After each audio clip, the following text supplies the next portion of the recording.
Stéphane Breitwieser, a French art thief with a taste for the extravagant and an uncanny ability to evade capture, orchestrated a spree that stunned the whole world.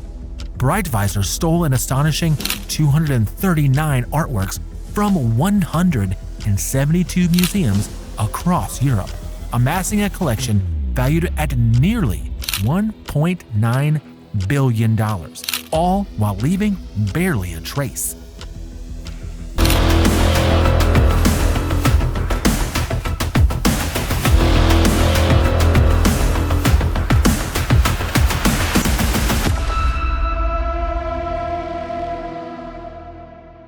This is not merely a story of theft. It is a complex saga of obsession, love, and the tragic destruction of artistic heritage. Stéphane Breitwieser, born on October 1, 1971 in Mulhouse, France, is often hailed as one of the most prolific art thieves in history. His exploits, which span from 1995 to 2001, involved the theft of hundreds of priceless artworks, including pieces by renowned masters, particularly of the 16th and 17th century, such as Rubens and Bruegel. Unlike typical thieves motivated by financial gain, Breitwieser's obsession with art led him to steal not for profit, but for the sheer love of collecting. His method of operation was both simple and ingenious. Armed with a screwdriver and a Swiss Army knife, he would cut paintings from their frames, often with the unsuspecting aid of his girlfriend, Anne Catherine Kleinklaus, who acted as his lookout. The Guardian called him, arguably, the world's most consistent art thief.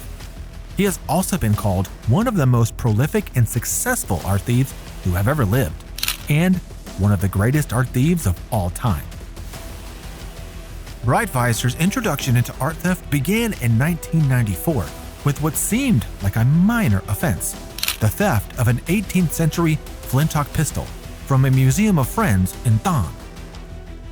This initial act ignited a fervor that propelled him into a series of thefts across multiple European countries, including France, Germany, Switzerland, and Austria. His second heist occurred in February 1995, when Breitwieser pilfered a medieval crossbow from a museum in the Alsatian mountains. In March 1995, during a visit to the medieval castle at Gruyere, Switzerland, with his then-girlfriend Anne Catherine Kleinklaus, Breitwieser encountered a small painting of a woman by the 18th century German artist Christian Wilhelm Ernst Dietrich. He was captivated by her beauty and the painting's resemblance to Rembrandt's work. With Kleinklaus keeping watch, Breitwieser pried the nails from the painting's frame and slipped it under his jacket.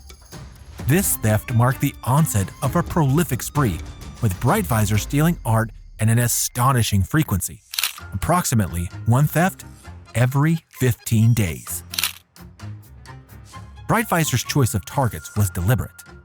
He preferred smaller, regional museums with lax security, which allowed him to blend in with other visitors. His charm and casual demeanor often put museum staff at ease, enabling him to carry out his heists with relative ease. Over the subsequent years, he utilized similar methods to steal from at least 170 museums. Initially, Breitwieser did not attempt to sell his extensive art collection. Instead, he took pleasure in the notion of being the wealthiest man in Europe. The stolen artworks were not stored in a secure vault, but were kept in his bedroom at his mother's house in Mulhouse, France. He cherished the artworks in semi-darkness to prevent sunlight from fading them. A local framer who reframed Breitwieser's paintings did not recognize them as masterpieces of European art. His mother, Mireille Breitwieser, initially believed the artworks were purchased at auction, but only later suspected their dubious origin. Throughout his criminal career, Breitwieser amassed a collection that included masterpieces by renowned artists such as Peter Bruegel the Younger, cheat profiting from his master, Antoine Watteau, Two Men, François Boucher, Sleeping Shepherd, Corneille de Lion, Madeleine of France, Queen of Scotland, and David Teniers, The Monkey's Ball. The most valuable piece he stole was Sibylle, Princess of Cleves, by Lucas Cranach the Elder, taken from a castle in Baden-Baden in 1995. The Guardian estimated its auction value at over £5 million in 2003, highlighting the high value of the artworks he targeted. Breitwieser cut it from its frame during a Sotheby's auction where it was set to be sold.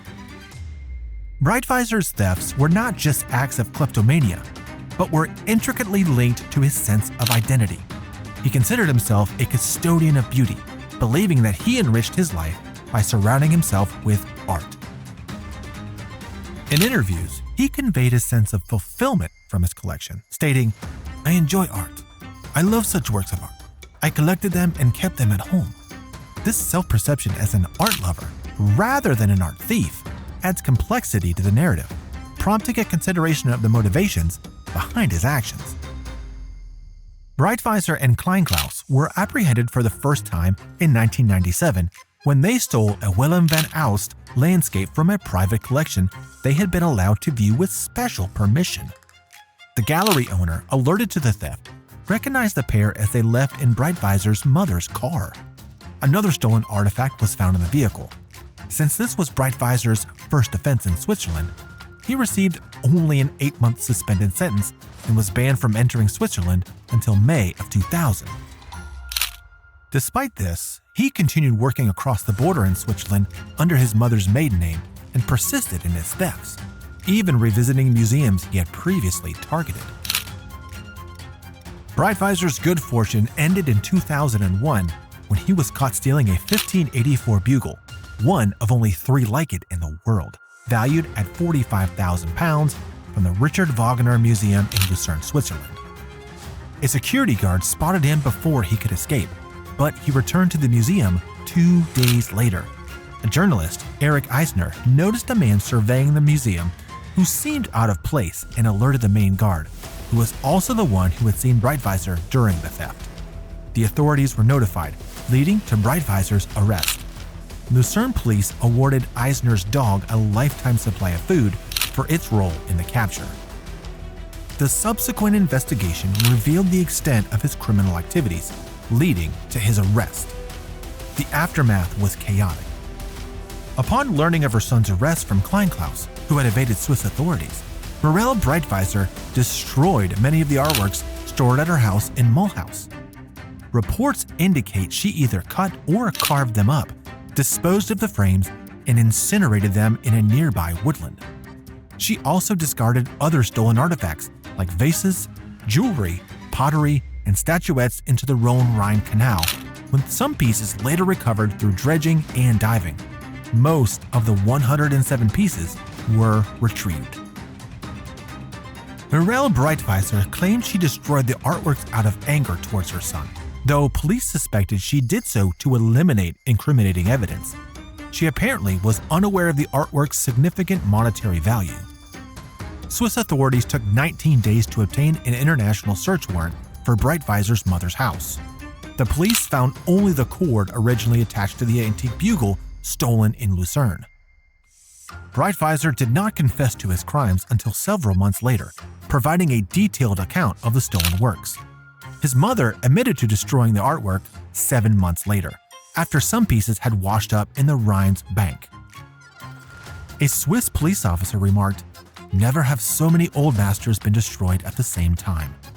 The destruction was not only a tragic loss for the art world, but also a severe setback in the investigation, as many stolen pieces were never recovered.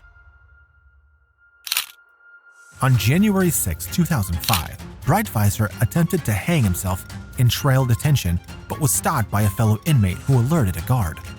The following day, he was sentenced to 3 years in prison by a court in Strasbourg, but only served 26 months. He spent 2 years in prison in Switzerland before being extradited to France. His mother received a 3-year sentence for destroying the artwork, but only served 18 months. Kleinklaus, his ex-girlfriend, received 18 months for receiving stolen items, but served only 6. In 2005, Vincent Noche, the editor of the cultural section of the French newspaper Libération, published a book about Breitwieser and the investigation into his thefts, titled The Selfish Collector. In 2006, Breitwieser released a romanticized autobiographical account of his exploits, Confessions of an Art Thief, claiming to have stolen around 230 artifacts over approximately 7 years. In April 2011, police discovered 30 more stolen works during a house search, resulting in another 3-year prison sentence for Breitwieser in 2013. Between 2015 and 2016, he stole Roman coins from an archaeological museum in Strasbourg and paperweights from another nearby institution, and then traveled to Germany, where the plundering continued. Breitwieser was placed under surveillance in 2016 after attempting to sell a paperweight on eBay, which he had stolen from a museum in St. Louis. He stole the left Adam and Eve, a Georges Patel sculpture from 1627 from the Rubens house in Antwerp, Belgium. He was arrested again in February 2019, with police finding Roman coins from another museum and pieces of Alsatian and German galleries at his home.